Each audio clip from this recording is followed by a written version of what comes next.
उल्टी है। बोलो तो सही सही मायनों में लोकतंत्र है, सही मायनों में लोकतंत्र है, पर लोग सब एक समान है। एजुकेशन इनकी देख, एक ही स्कूल में सभी बच्चे पढ़ रहे हैं, किसी को कोई वो रिजर्वेशन नहीं है, वो नहीं है। जो अपने बलबूते पे पढ़ता है अच्छा निकल जाता आगे, वो निकलता है, वो है।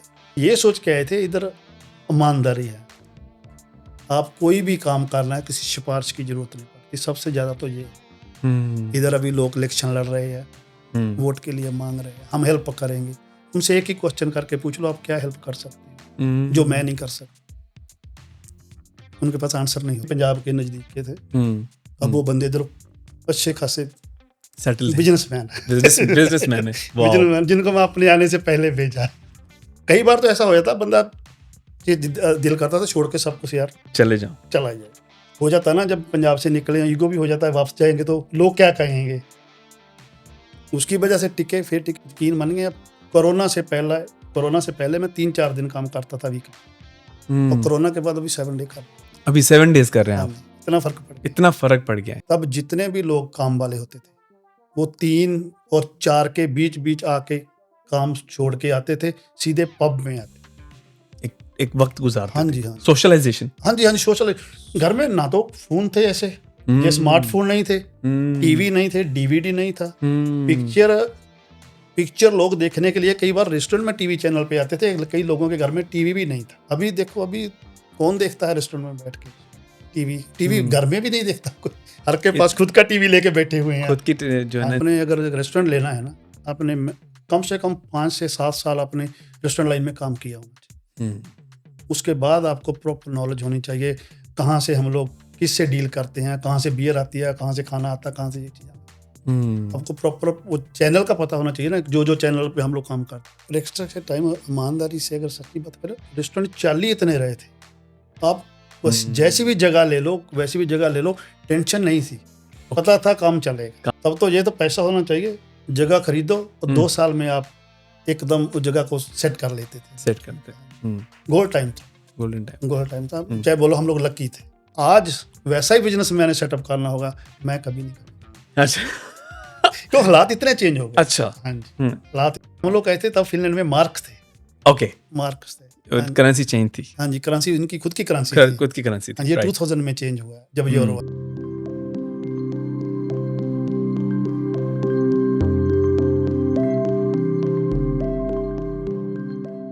Hello Harvinder ji, welcome to the Swadisht podcast. Thank you. कैसा फील कर रहे हैं आज आप? ठीक, बहुत अच्छा फील कर रहे हैं जी, काफ़ी देर बाद हमारी मुलाकात हुई। हरविंदर जी, आप एक सक्सेसफुल बिजनेसमैन हैं। आपका बिजनेस रेस्टोरेंट लाइन और बार लाइन में है।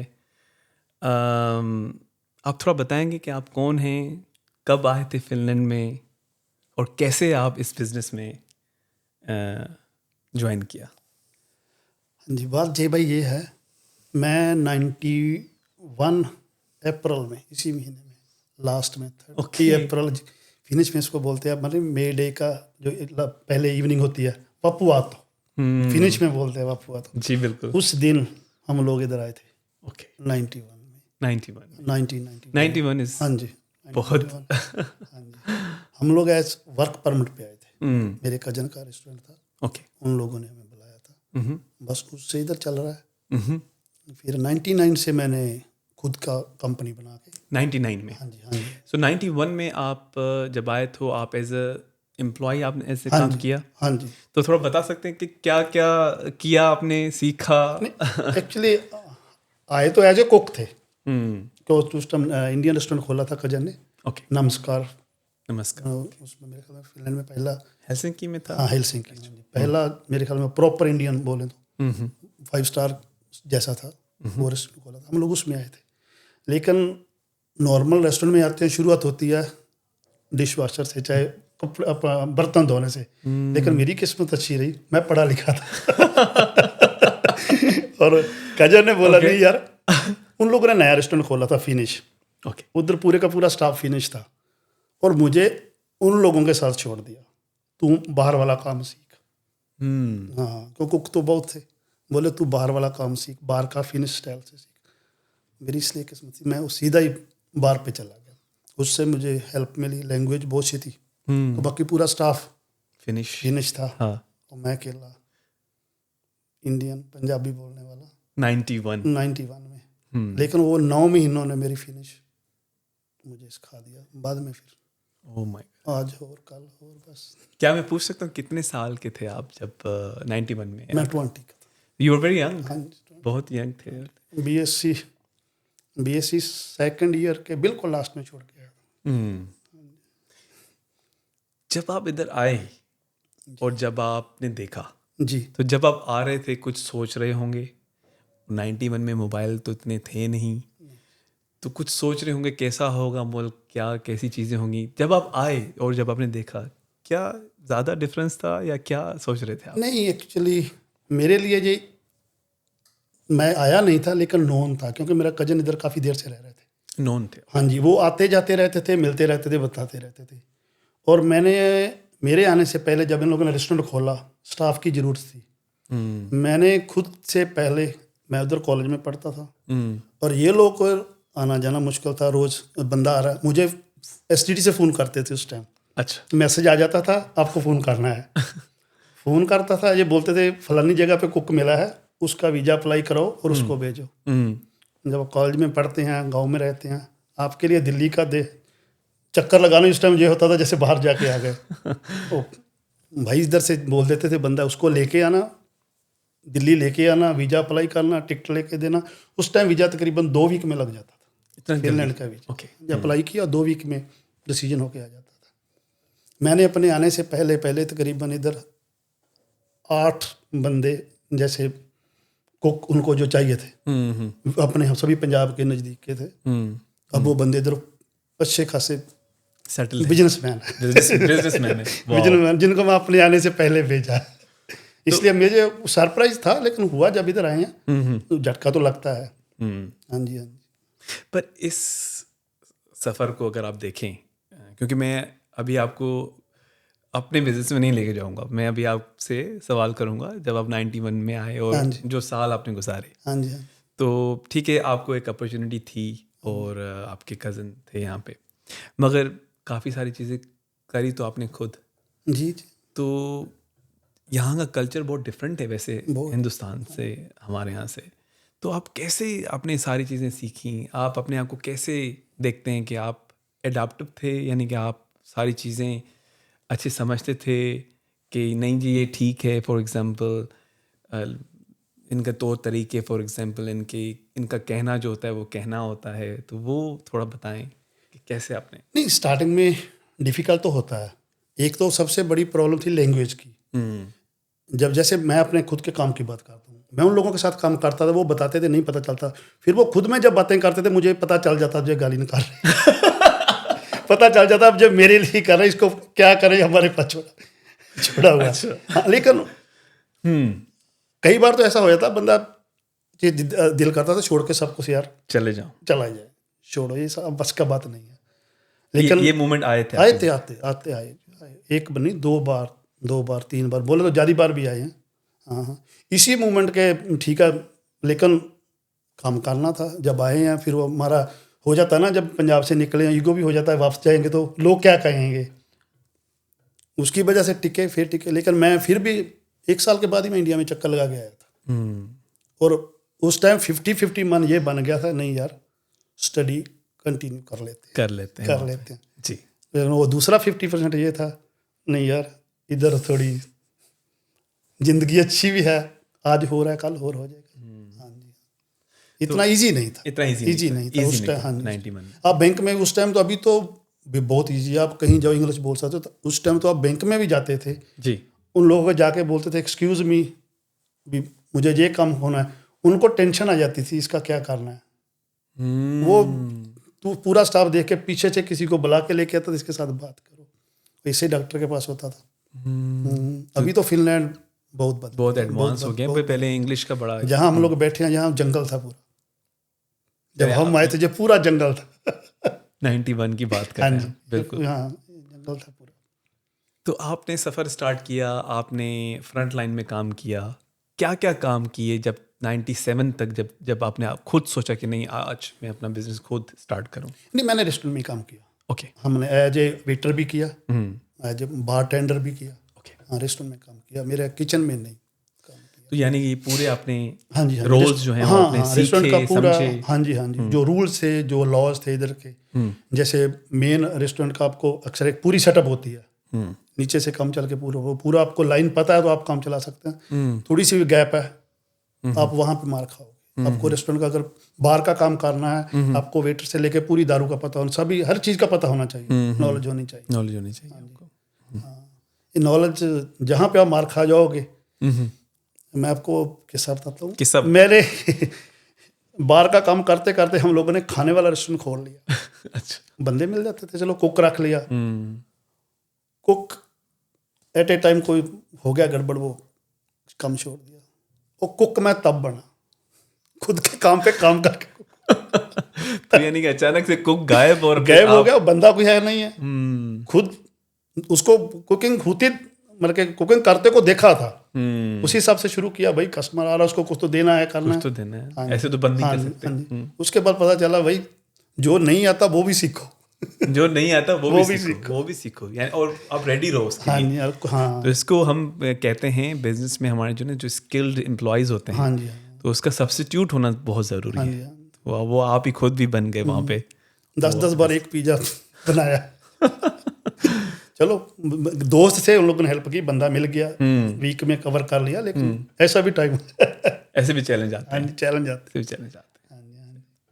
फिर आप जब ये पूरा सफ़र आप गुजार रहे थे, सीख रहे थे, तो सब कुछ सही तो चल रहा था, फिर क्यों आपने सोचा मैं बिजनेस खोलूं, मैं अपना बिजनेस क्यों खोलूं? यानी कि नहीं, एक आप काम करते हैं ना, वो आपकी ड्यूटी डिफरेंट है।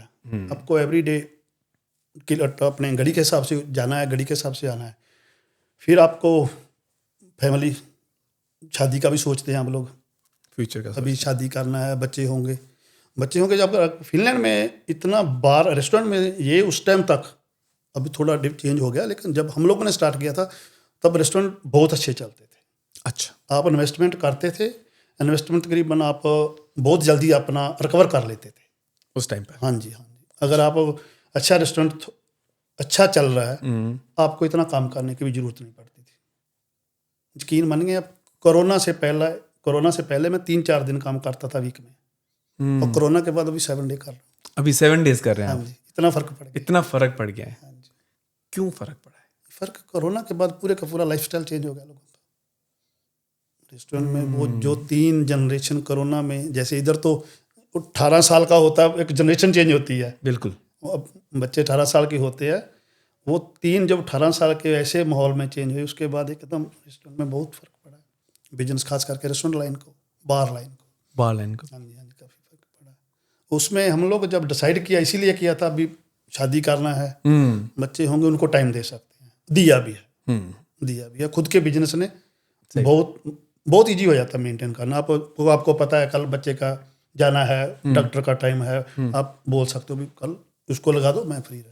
बिल्कुल, मेन टारगेट यही था। कंफर्ट एक आ जाता है। बाकी जब आपके पास थोड़ा सेविंग होती है, आप इन्वेस्ट करना चाहते हैं, ये हमारे इंडियन के ब्लड में ये तो सारे जो ना एक है, इन्वेस्टमेंट करते हैं। तो यानी कि आपने कहा कि 91 में बिजनेस बड़ा बूमिंग था रेस्टोरेंट लाइन का, और अच्छे यानी कि, तो यानी कि ये डाउन सिर्फ लाइफस्टाइल चेंज हुए हैं लोगों की, उस वजह से हुआ है। तो क्या आप समझते हैं कि वापस आएगा? कुछ एक्सपेक्टेशंस हैं, या कुछ ऐसा किया जाए जैसे रेस्टोरेंट लाइन और अच्छी हो जाए? नहीं, मुझे रियली अगर ऑनेस्टली बताऊं, मुझे नहीं लगता। ओके। मुझे तो जो जैसे मैंने देखा पिछले लास्ट 10 साल में देखा, ये लग रहा रेस्टोरेंट जो खास करके पब कल्चर है, ये ज़्यादा से ज़्यादा 10-15 साल का है। ये पब कल्चर भी आप देख रहे हैं कि ये जा रहा है।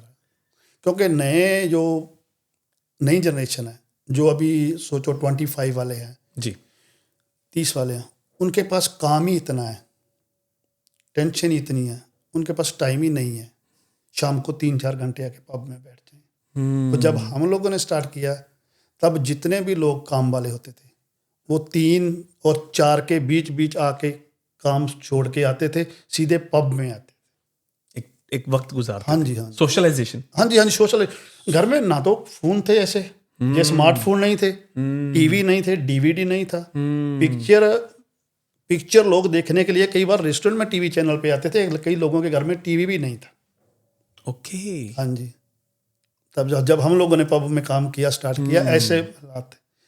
एक दो अपने वो सीरियल आते थे, American serials, bold and beautiful, और एक इंग्लैंड का होता था कुछ, उसका नाम नहीं याद है। वो जब वो चलते थे, लोग एकदम रेस्टोरेंट फुल होता था, शांत होकर बैठ जाते थे, म्यूजिक बंद, वो उसकी आवाज़ होती थी। अभी देखो, अभी कौन देखता है रेस्टोरेंट में बैठ के टीवी घर में भी नहीं देखता कोई, हर के पास खुद का टीवी लेके बैठे हुए हैं, खुद की जो है ना। हाँ जी, आई थिंक काफ़ी जो लाइफस्टाइल चेंज हो गया, इसको हम कह सकते पूरा, हैं, राइट? पूरा, लाइफस्टाइल पूरा एक चेंज हो गया है, जो कि इम्पैक्ट कर रहा है बिजनेस पर भी बहुत ज़्यादा। और ये आपकी ऑब्जर्वेशन बहुत मेरे लिए बड़ी नॉलेजेबल ऑब्जर्वेशन है कि बिल्कुल, मैं तजर्बा बता रहा हूँ, मुझे ऐसे जो मैंने देखा लास्ट 10 साल में, ये चेंज देखी है, वो बता रहा हूँ। तो ये जो कहना है लोगों का कि जी फिनलैंड में सोशलाइजेशन कम होती है, इंटरेक्शन कम होती है, ये पहले ऐसा नहीं, यानी कि ये माहौल की वजह से, ये टेक्नोलॉजी की वजह से भी बहुत इफेक्ट हो गया कि लोगों ने अब खुद का मोबाइल, खुद की स्पेस बना दी है, वो निकलना नहीं चाहते, चॉइस ही नहीं है। अब आप देखता हो ना, आप ठीक है, अगर कोई सिचुएशन ऐसी आ जाती है, बंदा छोड़ता था, जब उसको पता चले अब मुझे छोड़ना ही पड़ेगा।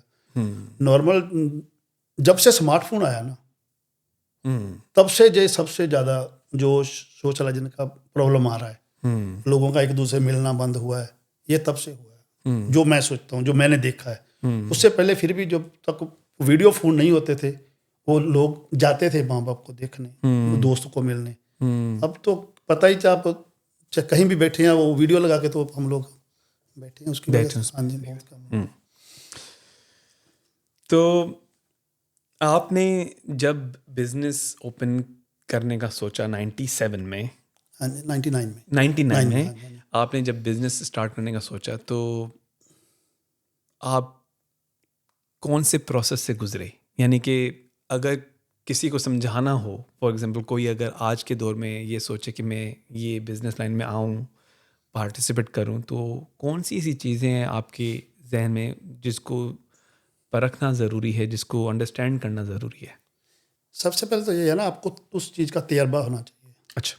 कम से कम आपने अगर रेस्टोरेंट लेना है ना, आपने कम से कम 5 से 7 साल आपने रेस्टोरेंट लाइन में काम किया होना चाहिए। उसके बाद आपको प्रॉपर नॉलेज होनी चाहिए, कहाँ से हम लोग किससे डील करते हैं, कहाँ से बियर आती है, कहाँ से खाना आता है, कहाँ से ये चीज़ आता है। आपको प्रॉपर वो चैनल का पता होना चाहिए ना, जो चैनल पे हम लोग काम करते हैं। मैंने जब स्टार्ट किया था, मैं एक्चुअली मेरे कजन के साथ ही काम करता था। मैंने उसी की कंपनी के शेयर खरीदे थे, जैसे उसके रेस्टोरेंट थे, मैंने उसी में बोले तो हिस्सा डाला था। हाँ जी, 50-50 में हम लोगों ने पार्टनरशिप में काम किया था। हम लोगों ने फिर 3 साल उसके साथ पार्टनरशिप में काम किया, बहुत अच्छा काम चला। उसके बाद समहाउ वो अपना करना चाहते थे, हम अपना करना चाहता था, भाइयों की तरह बैठ के बात की। आपने पार्टनरशिप की, तो वो पार्टनरशिप कहाँ तक चली, और फिर आपने इंडिविजुअल बिजनेसेस कब सोचा कि अब मैं खुद का काम करूं? फॉर एग्जांपल पार्टनरशिप हमारी चली तकरीबन 3 साल। ओके। 3 साल, तो काम तो मैं पहले भी उसके साथ ही करता था, लेकिन बिजनेस का हम लोगों ने 3 साल चला, 3 साल किया।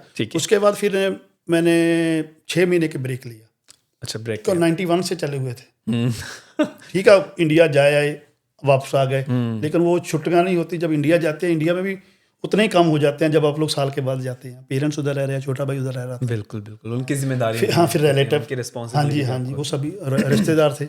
हमारा हम घूमने थोड़ी जाते हैं, तो रिश्तेदारों को मिलने के टाइम गया, जिसके पास नहीं जाओगे तो वो नाराज हो जाता है, भाई आया था मैं मिल के नहीं गया, वो छुट्टियाँ नहीं। उसके जब हम लोगों ने बिजनेस बांटा, अलग अलग किया, फिर उसके बाद मैंने 6 महीने की तकरीबन ब्रेक ली। ओके। 6 महीने की ब्रेक लेके रिलैक्स होके फिर आगे आपने एक रीफोकस कहते हैं ना, आप एनर्जी इकट्ठी, बोलो तो एनर्जी इकट्ठी यूनिफाई की कि क्या करना है और आगे क्या, कैसे बढ़ना है जिंदगी में, जी, जो कि एक अच्छी स्ट्रैटेजी भी है, क्योंकि आपने एक तो प्रैक्टिकल एक्सपोजर भी ले लिया, और आपको हर डोमेन का पता चल गया, पार्टनरशिप भी आपने सीख ली, लैंग्वेज आपको शायद बेबी भी हो गया था, छोटी बेटी भी हो गई थी, आपकी फैमिली स्टार्ट हो गई, फैमिली भी स्टार्ट हो गई थी, फिर वो बेटी के साथ भी थोड़ा टाइम मिला, वो ज़्यादा रिस्पॉन्सिबिलिटीज भी आ जाती हैं शोल्डर पे। हाँ जी। तो ऑफ कोर्स आपके सोच में एक ख्वाब तो होगा कि आप एक अपना बिजनेस स्टार्ट कर रहे हैं, तो वो बड़ा केयरफुल होके आपने स्टार्ट किया होगा। हाँ जी, वो तो हाँ। तो उसमें कौन सी ऐसी चीज़ें आपने मेक श्योर की कि मैं वो गलतियां ना करूं जो कि मैंने ड्यूरिंग द प्रैक्टिस सीखी हैं? उस टाइम ना प्रेक्टिस के टाइम ईमानदारी से अगर सच्ची बात करें, रेस्टोरेंट चाल ही इतने रहे थे। आप जैसी भी जगह ले लो, वैसी भी जगह ले लो, टेंशन नहीं थी। पता था काम चलेगा, काम चलेगा, काम चल रहा। उस टाइम काम चल रहा था, रेस्टोरेंट में कोई टेंशन नहीं थी। वो तो आप तब तो ये तो पैसा होना चाहिए, जगह खरीदो और 2 साल में आप एकदम उस जगह को सेट कर लेते थे। सेट करते हैं। गोल्ड टाइम था, गोल्डन टाइम था। चाहे बोलो हम लोग लकी थे, हम लोग लकी थे। और आज वैसा ही बिजनेस मैंने सेटअप करना होगा, मैं कभी नहीं करूँगा। अच्छा। तो हालात इतने चेंज हो गए। अच्छा। हाँ जी, हालात इतने चेंज हो गए। आज 7-8 बंदों के स्टाफ का रेस्टोरेंट लेके आप लोग सर्वाइव ही नहीं कर सकते। उस टाइम हम लोग 10-10 बंदे भी काम पे रख लेते थे, पता था चल रहा है, कोई बात नहीं। आज थोड़ा ज़्यादा बहुत टफ।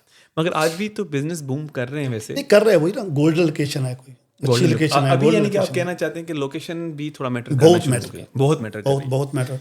तो यही आई थिंक हम समझना चाहते हैं कि हमारे व्यूवर्स भी समझना चाहते हैं कि आज क्या है। तो आज I think location is very prominent thing. Location prominent, फिर रेंट। तो अब उस टाइम से देखे, जब हमने स्टार्ट किया था उस टाइम रेंट मार्क्स में थे, अब यूरो में है। 6 टाइम मल्टीप्लाई। ये थोड़ा बताएं, थोड़ा सा ये हमारी ऑडियंस को भी थोड़ा सा। जब हम लोग कहते तब फिनलैंड में मार्क्स थे। ओके, मार्क्स थे, करेंसी चेंज थी। हाँ जी, करेंसी इनकी खुद की करेंसी थी। खुद की करेंसी थी। हाँ, ये 2000 में चेंज हुआ है, जब यूरो आया। ओके, हम लोगों ने मार्क्स में देखा। हाँ जी, मार्क तकरीबन डॉलर के इक्वल होता था। 6 मार्क $1 बनता था। लेकिन अच्छा टाइम था। और इन लोगों ने चेंज कर दिया, स्वीडन ने चेंज नहीं किया। उनकी इकोनॉमी अच्छी है। उनकी इकोनॉमी अभी इनके भी जो काफ़ी जो पुराने लोग हैं वो क्रिटिसाइज कर रहे हैं, मिस करते हैं। वो मिस करते हैं, बोले नहीं करना चाहिए था, नहीं करना चाहिए था, फिनलैंड स्ट्रांग रहता।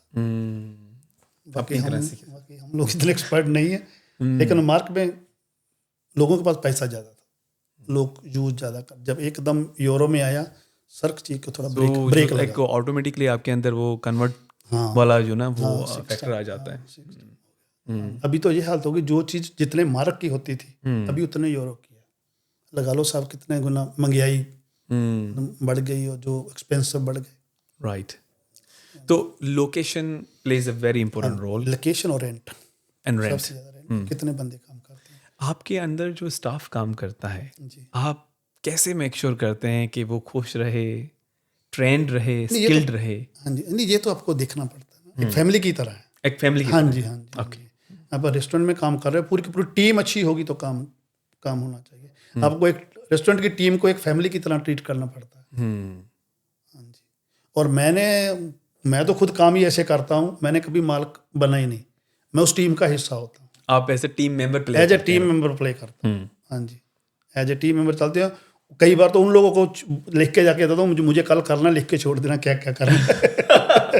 हालांकि आप ओनर हैं। हाँ जी, हाँ जी। तभी भी आप उनको बोलते हैं कि आप मुझे बताएं कि मुझे तो उनको ये नहीं लगना चाहिए, उनको ये नहीं लगना चाहिए हम क्या है, ये क्या हम नहीं। अगर एक लाइन पे रहेंगे तो मुझे मेरा तजर्बा ये कहता है आप लंबा टाइम चल सकते हैं। अच्छा। और वर्कर खुश रहते हैं, वो भी आपकी रिस्पेक्ट उतनी करते हैं जैसे आप कर। जैसे आप। हाँ, बाकी फिनलैंड में तो इन लोगों का तो सिस्टम ही ये है ना, आप थैंक यू कहो या थैंक यू कहेंगे, आप नहीं बुलाओगे तो ये भी साइड से होकर गुजर जाएंगे। बहुत कोल्ड लोग, शाही लोग का बोले तो बहुत ज़्यादा शाही। तो आपने अपना ये बिहेवियर क्यों रखा? यानी कि एज अ फैमिली मेम्बर आप ओनर भी हो सकते हैं, आप ज़रूरी तो नहीं कि आप उनको एज ए ट्रीट करें। फॉर एग्जाम्पल जैसे काफ़ी बिजनेस में होता भी है। मैंने जहाँ सीखा ना, जो मेरा कजन था जिसके साथ मैंने काम किया, तो हम लोग कोई रेस्टोरेंट चाहे बिजनेसमैन के बंदे नहीं थे। जब हम इंडिया से आए हैं, हम लोग फार्मर हैं, गाँव में रहने वाले लोग हैं, फार्मर लोग हैं ये हमारा। लेकिन उससे जो सीखा वो हमसे पहले आया था, जो उसने गाइडेंस दिया, उसको देखा वो कुछ स्टाफ उसकी कितनी इज्जत करता है, उसको कैसे बंदे फैमिली में भी कोई प्रॉब्लम है उससे पूछते हैं भाई ऐसे करना है। जो उससे सीखा वो मुझे लगा नहीं यार ये सीखनी चाहिए, ये चीज़ें अच्छी है। क्या आप समझते हैं कि हमारी जो रूट्स हैं, आपकी जो रूट्स हैं, वो भी बड़ी मैटर करती हैं? हाँ जी, हाँ जी, मैटर करते हैं। बहुत चीज़ मैटर करते हैं। आप लोग ठीक, आपके पास पैसा आ जाता है, अब लोग ग्राउंड छोड़ दोगे, वो आपको लगेगा आप लोग ऊंचे होंगे, लेकिन वो कभी उस तरफ से बैठ के देखोगे ना, फिर पता चलेगा लोग आपको कहाँ दिख रहे हैं। Exactly. आपको you have to be in another shoes. आपको दूसरी इंसान की नज़र से भी बिल्कुल देखना ज़रूरी होता है। बाकी कोशिश की है खुद जितनी भी की है, अभी हर किसी से अच्छी तरह बिहेव करें ताकि जी कहिए, जी कहा जाए। Very good. आज तक कभी ऐसा नहीं होता। बंदे 15-15 साल पहले काम छोड़ के गए हैं, लेकिन अब भी जब फ़ोन कर देते हैं, जैसे कभी लाइन ऐसी है पता नहीं कब क्या हो जाए, इंडिया जाना पड़ जाता है, फ़ोन कर देते हैं, यार प्रॉब्लम, कोई बात नहीं भाई, मैं आ जाता हूँ। तो आप में अभी भी वो शख्सियत कंटिन्यू आपने रखी है, हेल्प वाली, आप बड़ा सपोर्ट करते हैं यानी कि? हाँ जी। दोस्तों के साथ या जो बंदों ने काम किया वो भी है जो दोस्त ही रहे हैं। क्योंकि कभी कभार ऐसा होता है कि आप एक दूसरे देश में जाते हैं, आप काफ़ी चीज़ें पीछे छोड़ देते हैं, अपनी तब्दील हो जाते हैं, आप उस चीज़ में बिलीव नहीं रखते, आप कहते हैं आपका ये मानना है कि नहीं, आप अपनी एक शख्सियत वो रखें। नहीं, वो तो मेरे ख्याल में तो ये बहुत ज़रूरी है, जो आप हैं वो आपको आप रहना चाहिए। हमारे तो इंडिया में भी अभी जो दोस्त, स्कूल वाले दोस्त हैं, कॉलेज वाले दोस्त हैं, वो अभी भी हैं। जब जाते हैं और कोई हो जाए ना, उनके तो जरूर बैठना होता है, मिलना होता है। कभी आप दोस्तों को कहा आपने कि आप भी आ जाओ? काफ़ी दोस्त नहीं, यानी कि यहाँ के सेटल हो जाओ? नहीं, सेटल वो जो हुए हैं एक दो हुए हैं, अमेरिका चले गए, इधर से ऐसे हुए, लेकिन जो उधर भी रहते हैं वो भी घूम के गए, देख के गए, मगर वो खुश भी हैं वहाँ? हाँ जी, नहीं वो उधर सेट। अभी तो हम उधर जाकर उनको देखते हैं, वो कई बार हो जाता है यार गलती कर ली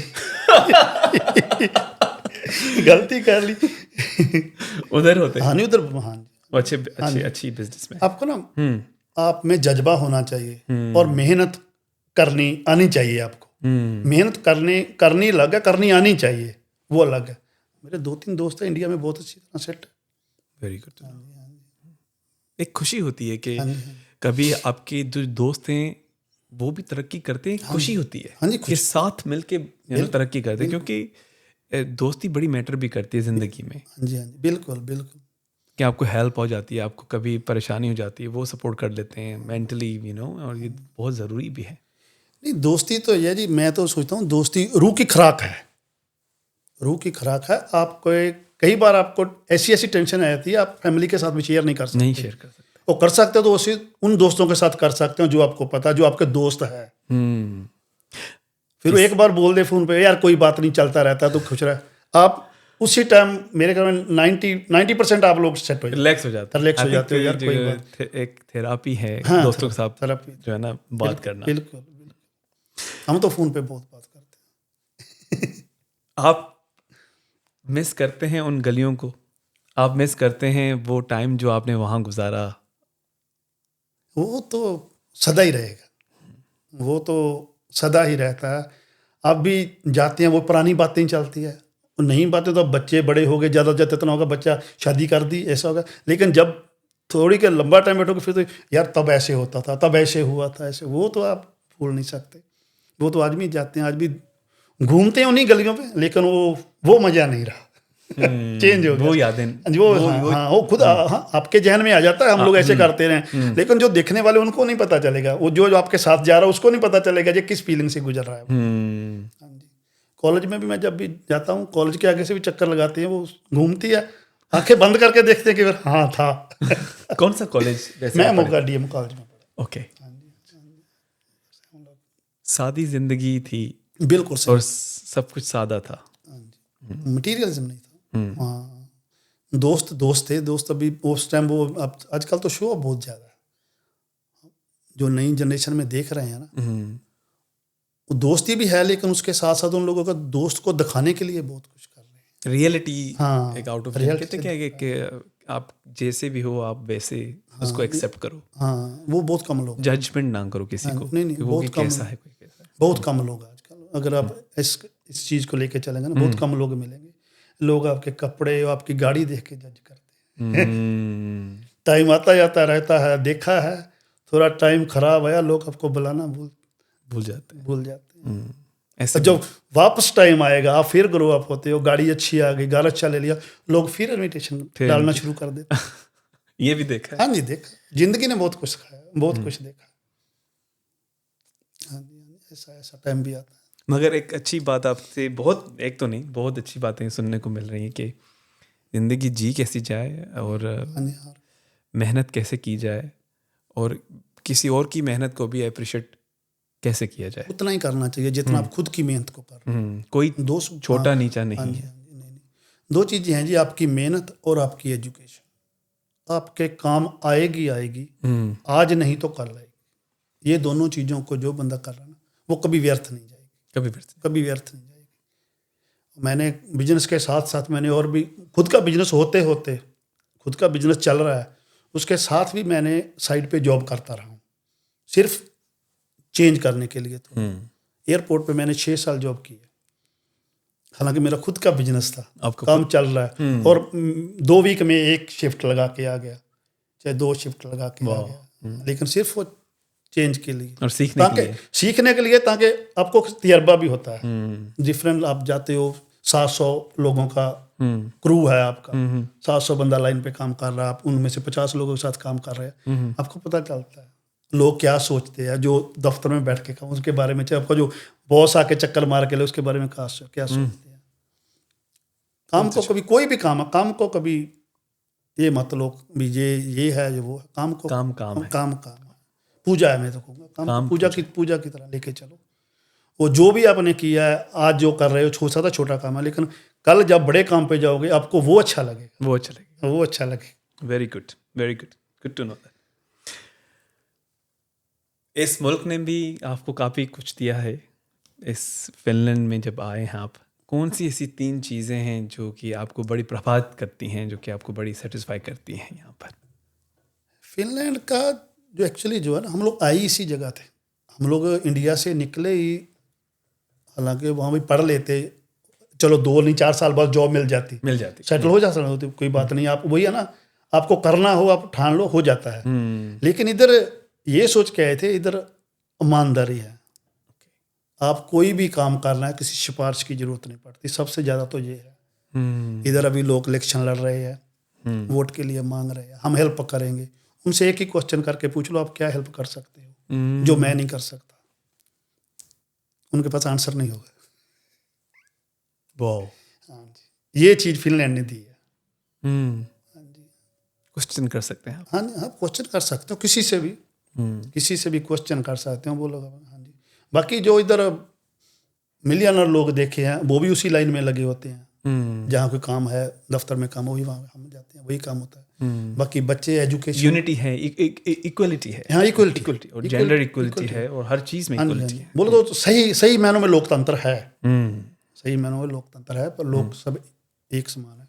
एजुकेशन इनकी देख लो, एक ही स्कूल में सभी बच्चे पढ़ रहे हैं, किसी को कोई वो रिजर्वेशन नहीं है, वो नहीं है, जो अपने बलबूते पे पढ़ता है अच्छा निकल जाता आगे, वो निकलता है, वो है। ये नहीं है जैसे हमारे इंडिया में, तो हम लोग कई बार तो जनरल कैटेगरी में आके फेल हो जाते हैं। हाँ जी, मैंने प्लस टू के बाद मैंने बीए इंजीनियरिंग करने की सोची। हम लोग 6 साथ एक साथ ही थे, अलग अलग कास्ट के थे हम लोग। मैं जनरल कैटेगरी में आता था जी, 77% थे, मैं रह जाता था, 42 वाले चले जाते थे। लेकिन इधर ये नहीं, ये नहीं। तो अभी वो चेंज हुआ होगा इंडिया में? नहीं जानका, अभी भी नहीं, वो चेंज नहीं। चलो देखो, होप किसी दिन चेंज हो जाए। नहीं, बिल्कुल, एजुकेशन फ्री हो जाए सबके लिए, एक एजुकेशन कर दो जैसे यहाँ पर। हाँ, जैसे ऐसे इधर है, तो आप बड़े सेटिस्फाइड हैं जैसे भी सिस्टम यहाँ पर है। होपफुली अभी पंजाब गवर्नमेंट आ रही है, इधर से टीचरों को ट्रेंड कर रही है, उनको ये भी सिखाना चाहिए, देखना चाहिए, ये पॉइंट ऑफ व्यू भी लेना चाहिए, ये भी जरूरी है भाई। हाँ, बच्चों सभी को पढ़ाई, एजुकेशन एक तरफ दे दो, आगे जो मेरिट पे जा रहा है उसको जाने दो। जैसे गवर्नमेंट एजुकेशन है, मगर उसकी क्वालिटीज अच्छी होनी चाहिए। हाँ, क्वालिटी अच्छी होनी चाहिए, जो बच्चा मेहनत कर रहा है उसको उसका ये थोड़ी उसका हक मिलना चाहिए। हमारी जो नई जनरेशन है, जो कि आपको देख रही है, जो कि इस प्रोग्राम को देख रही है, जो कि जानना चाहती है कि बाहर लोगों ने कैसी स्ट्रगल की और कैसे सक्सेसफुल हुए, नई जनरेशन को आप क्या कहना चाहेंगे अगर वो सोच रहे हैं बाहर आने के लिए या कुछ ख्वाब देख रहे हैं, क्या आप कहना चाहेंगे उनको? हाँ जी, बहुत अच्छा क्वेश्चन। हर किसी को ना, हर कोई बंदा जो भी इंडिया से जो भी आना चाहता है वो अच्छी ज़िंदगी के लिए आना चाहता है, लेकिन उधर से निकलने से पहले एक चीज़ आपको मेक श्योर होनी चाहिए, आप करने क्या जा रहे हैं। प्रॉपर चैनल से आइए आप। अगर आप स्टडी पे आ रहे हो, आप एज ए स्टूडेंट आ रहे हो, जैसे आजकल चल रहा है, एज ए स्टूडेंट आ रहे हो, तो प्रॉपर आपको जानकारी होनी चाहिए आप क्या स्टडी करना जाना चाहते हैं, क्या आपको करना है, उसका आगे उसका क्या स्कोप है। ऐसे ऐसे कोर्स लेके बच्चे आ रहे हैं, उनको पता ही नहीं है उसके आगे उसका स्कोप क्या है, उनको जॉब मिलेगी कि नहीं मिलेगी। फिर उधर आके हमारा गुरुद्वारा में बच्चे मिलते हैं, कंप्लेन करते हैं हम आगे आगे क्या करें। फिर उनको बोलते हैं भाई आप जब आना था 3 साल खराब किया है, उससे पहले आप नर्सिंग के कोर्स लेके आते, अब हेल्थ केयर में आ जाओ, जॉब मिलेगी कैसे नहीं मिलेगी। लेकिन आप प्रॉपर चैनल से आओ, प्रॉपर तरीके से आओ, और एक मोस्ट वेलकम है, बहुत अच्छा कंट्री, और एक सोच रख के आओ आगे कि क्या आपकी प्लानिंग क्या है वैसे। जो आपके ड्रीम्स है उनको थोड़ा रियलिटी में सोच के आओ। हाँ, ये नहीं आप आ जाओगे दुनिया का हैप्पीएस्ट कंट्री है, वो हो सकता है इधर किसी के लिए है, किसी के लिए दुनिया का सबसे वर्स्ट कंट्री भी हो सकता है, अगर आपको पता ही नहीं है इस कंट्री में आपको करना क्या है। आप समझते हैं कि कल्चर को अडॉप्ट करने की भी क्षमता होनी चाहिए, बहुत बड़ा दिल लेके आना चाहिए, बहुत बड़ा दिल लेके आना चाहिए। हर किसी के लिए आपको रिस्पेक्ट होनी चाहिए। अब आपके पास रिस्पेक्ट करोगे तो दूसरा भी बंदा करेगा। अगर हम लोग वही बाउंड्रीज नहीं मतलब कि बिल्कुल क्लोज होके आएंगे, फिर तो आपको खाना भी बहुत मुश्किल से खाना पड़ेगा। बाहर रेस्टोरेंट में जाएगा तो कभी आपको हर तरह में प्रॉब्लम आएगी। हाँ, मल्टी कल्चरल कंट्री है, अगर मल्टी कल्चर वो सोच के आओ उसी तरीके। हाँ, अगर आप धीरे धीरे इधर सीखने लग जाओगे फिर आप उस तरीके से एडजस्ट कर, फिर आप उनमें से एक हो जाओगे। और वो भी ये एक्सेप्ट करते हैं। ये बड़ी बात है, करते हैं ये लोग, करते हैं। आपको सिर्फ उनको पूरा मतलब उनको समझाना आना चाहिए, मैं कौन हूँ, कैसे हूँ, क्या करना चाहता हूँ, तो क्या कर रहा हूँ। थैंक यू सो मच, आपका बड़ा शुक्रिया, आप हमारे द सॉलिड पॉडकास्ट में आए। बहुत बहुत थैंक यू। जय भाई, आपका थैंक यू, बहुत बहुत आपका थैंक यू, बहुत अच्छा मिला, अच्छा लगा आपसे मिलके। होपफुली हर किसी को जो भी सुन रहा है, जो भी अच्छा लगा हो उसको मानो, जो अच्छा नहीं लगा भाई वो अब मेरे पास ही रहने दो। Thank you. Thank you so much, everyone. Thank you so much, viewers, for watching this episode until the end. मुझे आपसे 3 रिक्वेस्ट करनी है. Number 1, please subscribe to this channel, which is very important. Second, please fill up the form if you want to be guest to our podcast, or suggest us in the comment box with some subjects and proposal that we can work it out. Third, please share कीजिए ये podcast अपनी family और friends से, क्योंकि हर story matter करती है. Every story matters. You and we matters a lot. So thank you so much.